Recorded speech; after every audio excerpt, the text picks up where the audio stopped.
Кыргызстандын жаш перспективдүү тың балдары менен тааныштырууну улантам. Бүгүн дагы бир каарманым бар. Анда таанышалы. Бул Япония, Кытай, Корея, АКШ мамлекеттеринен. Мындай чет өлкөдө биздин продукцияны кандай кабылдашат? 19 жашымда главный бухгалтер болуп иштеп баштадым. Мен Кыргызстанга алар менен кетким келип, билетимди алмаштырсам, алмаштырбасамбы деп. Мындай неме күлгүн түстөгү розовый бал көргөн эмесмин? Бул эмнеге мындай розовый өңү? Биз толук бүт балчыларга өзүбүздүн эшигибизди ачып, алардын балын сапатын текшерип бергенге даярбыз. Бир продукцияны көрсөк, бул чет өлкөдөн келген деп, корейский косметика деп эметебиз. Бирок ошондой эле чет өлкөгө барганда биздин продукция турганда бул бизге өтө эле симек.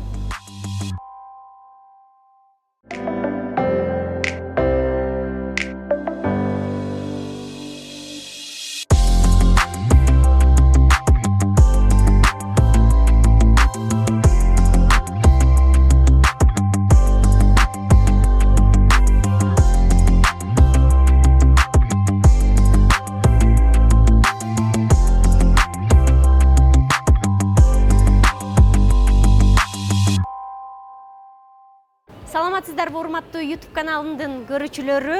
Мен болсо Кыргызстандын жаш перспективдүү тың балдары менен тааныштырууну улантам. Бүгүн дагы бир каарманым бар. Анда таанышалы. Саламатсызбы? Саламатсызбы, кош келиңиздер. Султан мырзанын өзүнчө дүйнөсү бул жактын баары өзүңүздөр көргөндөй Аман Кыргыз хани деп бүткүл азыркы тапта дүйнөгө тарап аты чыгып аткандагы кези. Бизди абдан кызыктырды Султан мырза дүйнөңүз.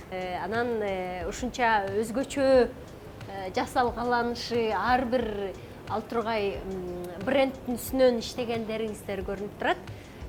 Кыязы чет өлкөгө чыгат окшойт, Ооба, биз өзүбүздүн продукциябызды чет өлкөлөргө чыгарабыз. Бул Япония, Кытай, Корея, АКШ мамлекеттеринен. Мындай чет өлкөдө биздин продукцияны кандай кабылдашат? Азыркы учурда жакшы кабыл алып калышты, себеби биз сапатын сактап атабыз, алардын талаптарына жооп берген продукцияны жөнөтүп атабыз. Башка, мисалы үчүн өлкөлөрдө деле балдардын менен биздин кыргыздын балынын айырмасы эмне? Бирдей эле да. Кептин баары негизинен гүлдөрдө, анан гүлдүн тоодо мына жайгашкан жерлеринде. Табиятыбыз таза, ошондуктан сапаттуу бал чыгат. Экологиялык таза абадан, таза суудан, бардык нерсе таза болгондо продукция дагы автоматтык түрдө таза чыгат турбайбы? Ооба, бирок ошол жактан биз азыркы учурда иш алып барып жатабыз, сапат сакташ үчүн. Султан мырза, мындай неме күлгүн түстөгү розовый бал көргөн эмесмин? Бул эмнеге мындай розовый өңү? Бул биздин Бал плюс деген продукциябыз болот. Буну атайын кички балдарга биз ойлоп тапканбыз. Себеби кички балдарга балды жедириш өтө кыйын. Биздин эң негизги максатыбыз бул балдыкы элди шекерден балга өтсүн деген. Анткени шекерден зыяны көп элге. Бирок кички балдарыбыз шекерди аябай жакшы көрөт. Ошондуктан биз ар кандай дам менен балды экологически таза кылып чыгарганбыз. Мындай мисалы катары айтып кетсем, өзүмдүн балдарым бар, бирок балды жегенди аябай жаман көрүшөт. Бирок малина, клубниканы абдан жакшы көрүшөт да. Ошого нанга бул балды малып берсек, жеп алышат. Бул шоколад менен экен, Бул шоколад менен. Булар жасаш кыйын болбойт? Бунун өзүнүн формуласы бар. Биз аны изилдөө жүргүзүп чыгарганбыз. Патент бузулбайт. Бал негизинен бул бузулбаган продукциялардын бири. Ошо, деме жана кошумчалар кошулганда химиялык өзгөрүүлөр болуп кетпейби дейм да. Химиялык өзгөрүүлөр болот, бирок бул эмеси 1 жылдай турат, бузулбай. Өзү. Азыр көргүм келип атат, мен мындай бал. жеп көргөн. Кадимки эле бал экен. Немеси бар экен, малинага окшош даамы бар экен. А бул болсо шоколад окшойт, Ооба, шоколад. Соң экен. Деп эле балыңыз бар жеп кетейин. Жакшы. Эмнеге бул идея келип калган? Эмне бал каяктан? Ата-энеңиз бал менен алек болобу же? Жок, ата-энем бал менен алек эмес. Негизинен адам баласы бул табиатка жакын болуш керек деп, бирок табиат менен адам баласын мындай жакындырткан бул арылар болот да. Арын продукциясы бул бал. Ошого биз бал менен иш алып барайлык деп иштеп баштаганбыз да жумуштардычы. Арылардан бизде мындай көп нерсе үйрөнүш керек. Азыркы күндө мындай өнүккөн өлкөлөр дале арылардан көп нерсе өздөрүнө мындай алышып, заимствование кылып колдонуп келишкен да. Мындай караганда арылар бир үй бүлө менен болуп жашаган менен булар өзүнүн ички тартиптери бар. Ар бир арынын жоопкерчилиги бар, толук үй бүлөсүнүн астында. Ар бир арын кандай бир бири-биринин астында кызматтары бар да. Кадимки эле биздей турбайбы? Ар биринин кызматы бар, ар биринин өзүнүн адистиги бар, ар биринин жоопкерчилиги бар. Мындай салыштырып кетсек, Англия өлкөсүндө королева бар. Бул арыларда дагы мындай ханышасы бар. Ал башкарат. Алар көбүнчө башкарбайт. Өздөрү менен өздөрү мындай Англияда дале королева бул ханышасы номинальный лицо да. Бирок ал ансыз жашоо буларкы болбойт дегендей. Буларкы дале арыларкы да ошо үй бүлөсүндө ошо ханышасы болуш керек. Анан ички тартиптери булардыкы катуу, өздөрүнүн жашоо принциптери катуу. Биз ошо арылар менен иштеп жүрүп, бал менен иштеп атып, арылардын жашоосун байкап жүрүп, алардын бири-бирине кылган мамилесин, алардын мындай жашоосун карап жүрүп, өзүбүздүн жашообузга да мындай биз өзүбүз биринчи өзгөрдүк. Андан тышкары өзүбүздүн жашообузга өзгөрүш кире баштады. Биздин үй бүлөбүзгө жакында жүргөн досторубуздун, туугандарыбыздын жашоолоруна мындай өзгөрүш кирип атат. Ошо арылардын принциптерин көбүнчө колдонуп жашоолоргобу? Мисалы кандай принциптерди? Негизинен бул бири-бирибиздин астыбызда жоопкерчиликти көтөрүш, бири-бирибиздин астыбызда кызматтарыбызды так кылыш. Бул айтып кеткенде анткени ар бир арынын өзүнүн үйүндө кандай бир кызматтары бар. Алар өздөрүнүн кызматтарын толук аткарганда бул үй бүлө толук өнүгүп өсөт. Ошол кезде мындай балды да булар таза, сапаттуу балдарды жыйнай алат да. Негизи эле арыларды карап турсаңар, жаратылышка аябай керектүү жантык экен, Ооба, арылар жок, мөмө жемиштер өспөйт. Расмий тилинде айтканда мындай опыленияны өткөзүш керек. Сөзсүз. Бир жыл ары жок болсо бул мөмө жемиши жок болот. 3-чү жылы уже бул дүйнөлүк экологиялык мындай кризис, аябай чоң дүйнөлүк кризис болот да, экологический кризис болот. Экинчи бул дарылар боюнча арыларда биздей адамдардай ооруйт. Бирок аларды кандай айыктырыш керек экен, кандай дарыларды колдош керек экен, ошол боюнча дагы мындай стандарттар жок болгондуктан, чектөөлөр жок болгондуктан ошол жагы дагы көйгөй болуп бизге чыкты. Үчүнчү бул балчылар колдонгон индитарлар эски болгондуктан ал дагы жаңы бирден бир көйгөй болуп чыкты. Ошол көйгөйлөрдүн баарын биз мындай чечелик деген бир максатта балдын тармагын өнүктүрөбүз деген оюбуз бар эле.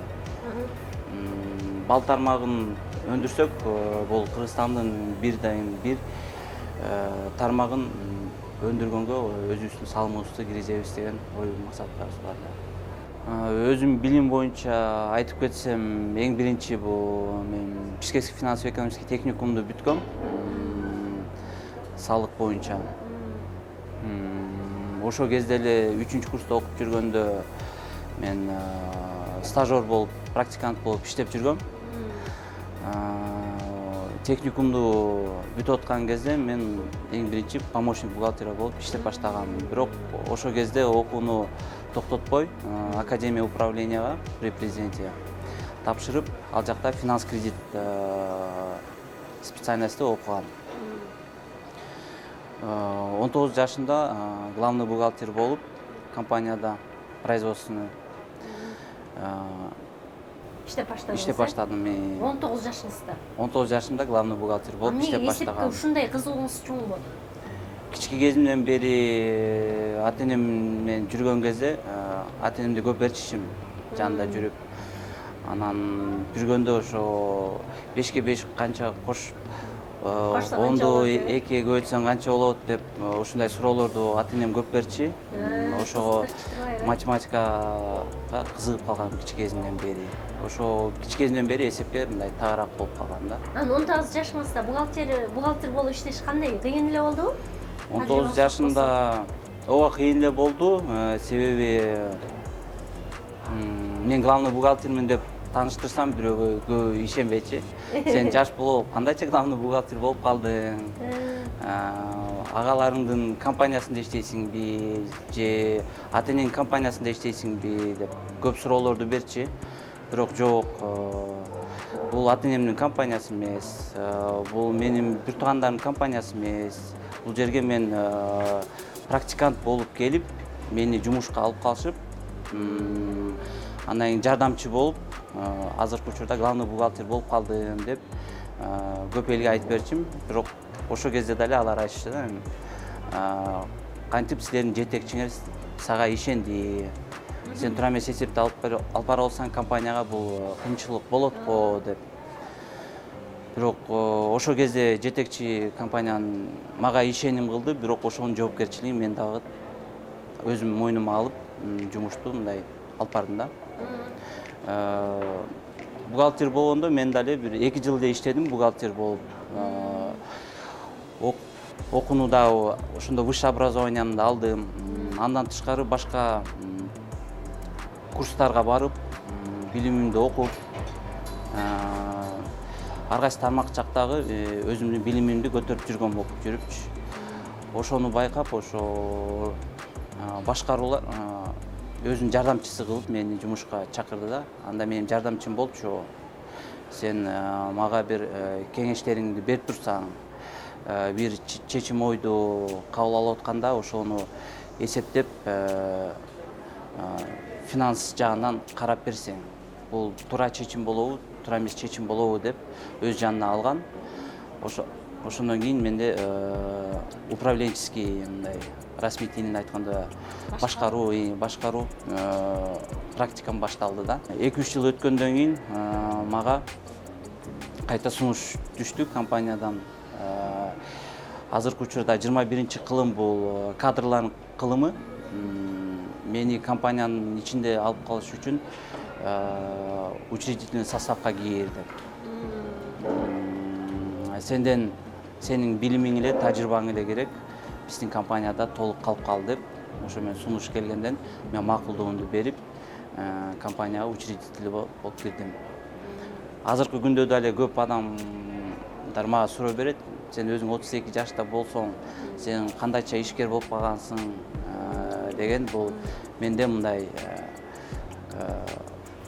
расмий тилинде айтканда успешный история да бул чынында. Саясатта болобу, же болбосо бизнесте болобу, же башка жумушта болобу, жаш кадрлар келсе, жаш адистер келсе, сенин тажрыйбаң жок да деп мүмкүнчүлүк бербей коебуз да кыргыздар.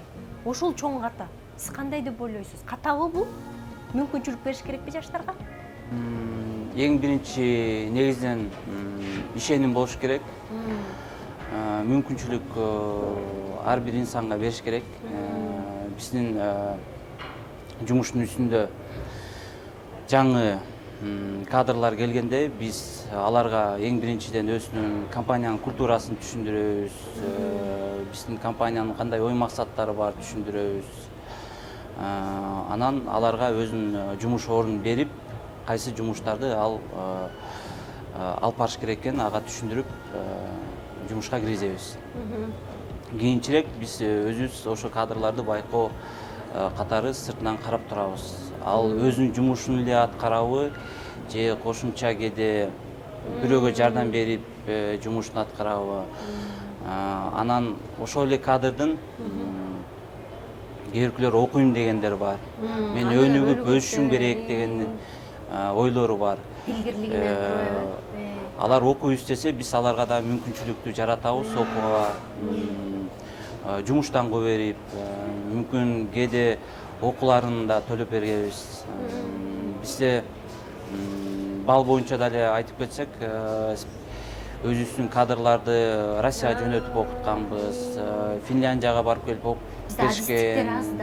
Адистиктер аз. Ошон үчүн окутуп келе турасыңарбы? Ооба, өзүм дали бүгүнкү күнгө студент катары өзүм дали окуп келем. Токтотпой. Ушундай эле биздин кадрлар баары окуп турушат. Алар окуп, өнүгүп өскөн сайын биздин аларга ишенимибиз көбөйүп баштайт. Ошол кезде аларга мүмкүнчүлүктү биз аларга өскөнгө жардам беребиз. Султан мырза, мындай бүткүл дүйнөлүк аренага чыгыш, анан жөнөкөй карапайым Кыргызстандын продуктысын мындай өнүккөн өлкөлөргө чыгарыш сыймыкпы? Абдан бизге сыймык деп эсептейм. Себеби бул биздин бирден бир салымыбыз өзүбүздүн мамлекетибизди башка мамлекеттерге таануу жүргүзүү. Анткени биздин мамлекетте жүргөндө дали биз башка машинени көрөбүз. Бул японский машине дейбиз. Бир продукцияны көрсөк, бул тиги чет өлкөдөн келген деп, корейский косметика деп эметебиз. Ооба. Бирок ошондой эле чет өлкөгө барганда биздин продукция турганда бул бизге өтө эле сыймык. Кыргызстандын баардыгы эле ушундай. Бизде аба таза, ушу жаратылышда мындай көп эле ушундай продукцияларды чыгарып башка өлкөгө ушул жаатта таанылсак деле болот да. Ооба, бизде эми Кыргызстанда негизинен толук мүмкүнчүлүктөр бар. Өзүнүн продукциясын экспортко чыгарып, кошуна мамлекеттер менен иштеш, жана европалык мамлекеттер менен иштеш, өзүн тааныштырып, алар менен ал үчүн негизинен биринчиден стратегиялык план коюп болуш керек. Ага жетиш үчүн кандай бир кыймыл аракеттерди кылыш, кандай максаттарды жетиш керек, ошолорду так алдеш керек. И ошонун үстүнөн аракет кылыш керек да. Кыргызстандын келечеги кандай көрөсүз? Биз өнүгө алабызбы? Азыр аксап турган учурда өзгөчө үмүт пайда болуп атабы же чет өлкөгө кеткиңиз келеби? Жок, чет өлкөгө кетким келбейт, бирок мен өзүм чет өлкө жака чыкканды абдан жакшы көрөм. Саякаттаган абдан жакшы көрөм. Көп мамлекеттерге баргам. Бирок 10 күндөн ашып кетсе, ал жерде жүргөнүм, моюнум кайта Кыргызстанга кайрыла баштайт. Бир жолу эсимде бар, эмеде Англияга барганбыз, бир байке эжелер менен чогуу бирге ал жерге окуу боюнча барып, окуп өтүп, менде өзүмдө да кичинекей кезимде мындай кыялым бар болчу, мындай мечта. Барып Англияны көрүп келсем, ошол жакта футболду көрсөм деген ойлорум бар болчу. Ошол кезде биз барып 10 күн Лондондо жашап жүрүп, анан байке эжелер учуп кетип аткан күнү алар менен кошо абдан учуп кетким келди Кыргызстанга кайта. Бирок ошо кички кезимден бери мындай Ливерпуль шаарындагы Энфилд стадионго мен барышым керек деген бир максатым бар болчу. ошол үчүн дагы бир 3 күн чыдап Англияда туруп турайын деп ошо Ливерпулга барып шаарына ал жерден футболду көрүп анан кайтып келдим. Бирок ошо байке эжелерди узатып аткан кезде мындай өзүм дали ыйлайым келди да. Кыргызстанга алар менен кетким келип, билетимди алмаштырбасамбы деп мындай ой жүгүрүп аттым да. Сиздин оюңузча чет өлкөгө барсак дагы мындай саякаттоо максатында барууга мүмкүн, бирок мындай ырыскыны Кыргызстандан тапса болот деген ойду айткыңыз келип атабы? Ооба, ырыскыны негизинен биз өзүбүздүн жерибизде тапса болот. Ал үчүн аракетин кылыш керек. Бул бал менен дале биз иштеп атканыбыз бул жумушту биз келечекте өзүбүздүн балдарыбызга тыштай алабыз. Балдарыбыз биздин жумушту алып кетсе, улап кетсе болот. Аны дагы өндүрүп чоң ийгиликтерге жеткизип кетсе болот. Өзүнүн өсүп келаткан балдарыбызга жакшы мүмкүнчүлүк жакшы таштасак, алардын ою болбойт башка өлкөгө кеткенди деп ойлойм да. Султан мырза, мисалы үчүнчү бул балдарыңызды 7 областтан тең эле чогултасыңар да, Ооба, бул жерде көрсөңүз Кыргызстандын картасы турат. Себеби биз толук 7 областтан бери балдарды чогултабыз. Бул жерден бир областты бөлүп коюш деген нерсе жок. Бизде жалпы максатыбыз бул Кыргызстандагы бал тармагын өндүрүш. Биз ар бир балчылар менен иштешкенге даярбыз. Бүгүнкү күнгө чейин биз эмелерди балчылар менен иштешип, аларга тренингтерди өткөзгөнбүз. Балдын сапатын кантип сактаса болот деген тренингтерди өткөзгөнбүз. Жакында эле Украинадан биз менен кызматташкан адистер дагы бал тармагында келип кетишип, алар өзүнүн тажрыйбалары менен бөлүшүп кетишти. Мындай 7 областтан чогултабыз деп атпайбыз. 7 областтын климаты 7 башка, суусу 7 башка, чөп чарларыбыз дагы 7 башка дегендей. Анан мындай бири-биринен кандай өзгөчөлүктөрү бар? Анан бизде кайсы областтын балы көбүрөөк дагы бааланат? Ооба, туура айтып атасыз. Климатыбыз башка, балдарда дагы мындай айырмачылыгы бар. Бүгүнкү күнгө чейин Кыргызстанда негизинен пыльцовый анализ эч качан кылынган эмес. Бизде ага ылайыкташтыруу мындай адисибиз дале жок болчу, лабораториябыз жок болчу. Биз өзүбүздүн заводубуздун астыбызда лаборатория азыркы күндө ачып атабыз. Аккредитациясы өтүп атат. Аккредитациясы буюрса өтсө, биз толук бүт балчыларга өзүбүздүн эшигибизди ачып, алардын балынын сапатын текшерип бергенге даярбыз. Ошол кезде эле биз пыльцовый анализ изилдөө жүргүзүп атып, бир нече балдын түрүн чыгардык. Азыркы күндө шалфей балы деп ошол тармактан мындай жумуш алып атабыз да. Мындай жана бал тандап аткандачы, мынтип тандашат го. Анан мындай чөп үзүлбөй, кашыктан акса, анда таза бал деп эсептелинет деп. Таза балды кантип тандайт негизи? Негизинен бул ата бабалардан калган эмелер, методдор калган. Кантип балдын сапатын текшериш керек деп. Бирок балдын сапатын лаборатория менен көбүнчө так 100% аныкталат да. Бул жерден бал ооба өзү таза чогултулган бал болушу мүмкүн.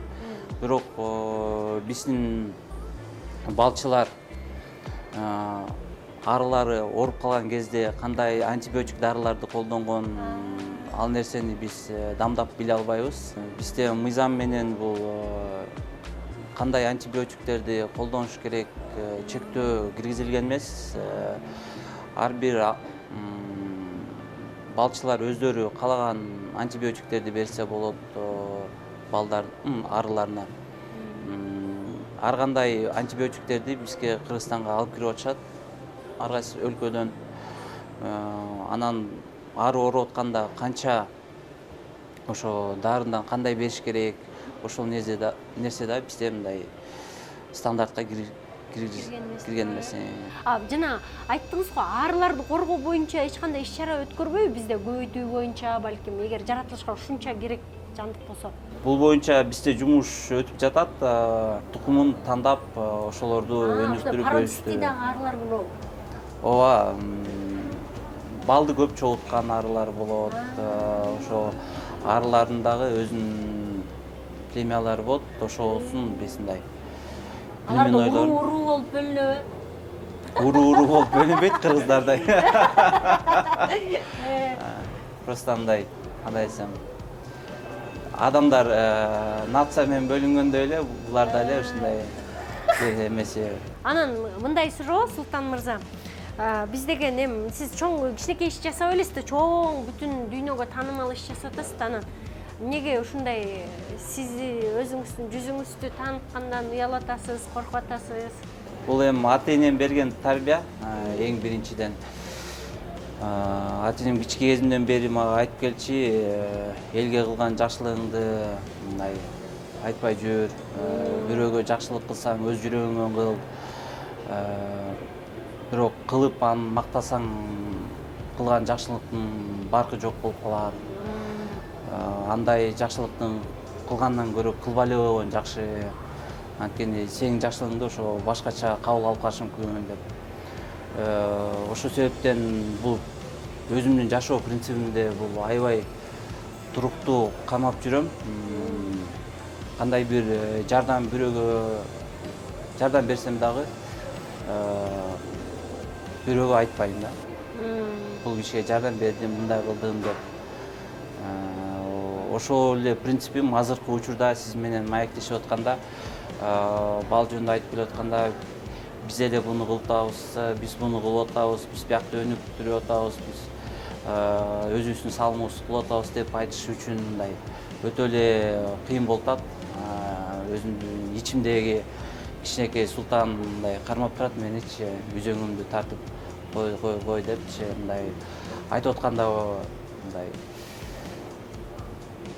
түшүндүрүп берем, эмне иш кылып атканыңды, кандай ишиңди алып баратканыңды, бирок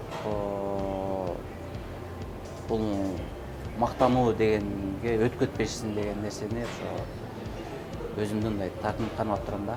Ошон үчүн кыргыздарды мындай тарбиялашыбыз керек да. Сүйлөгөндөргө ишеним артпай, иштегендерге ишеним арткыла деген. Жана сүйлөгөндөн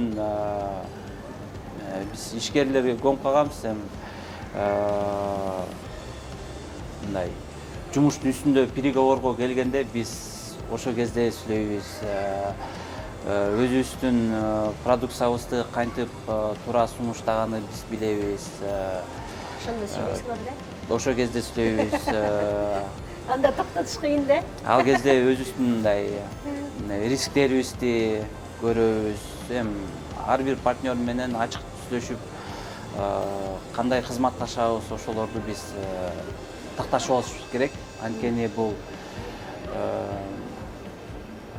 эң башынан эле так болсо, жумушубуз астыга чыгат. Ошол эле партнерлорубуз менен биздики мындай кызматташыбыз да бекем болот да. Ошол кезде биз мындай ачыгыраак сүйлөшөбүз, бирок ошол эле кезде жумуштун үстүндө бири-бирибизге кайта мындай аракетибиз менен далилдеп беребиз да. Урматтуу телекөрүүчүлөр, биз дагы алдыда ийгиликтүү адамдар менен тааныштырып, жана алардын ийгилиги менен бөлүшкөнгө аракет кылабыз. Анткени алардын ийгилиги бизге дем берип, жана келечекке үмүт жагат эмеспи. Кайрадан көрүшкөнчө саламатта, аман туруңуздар.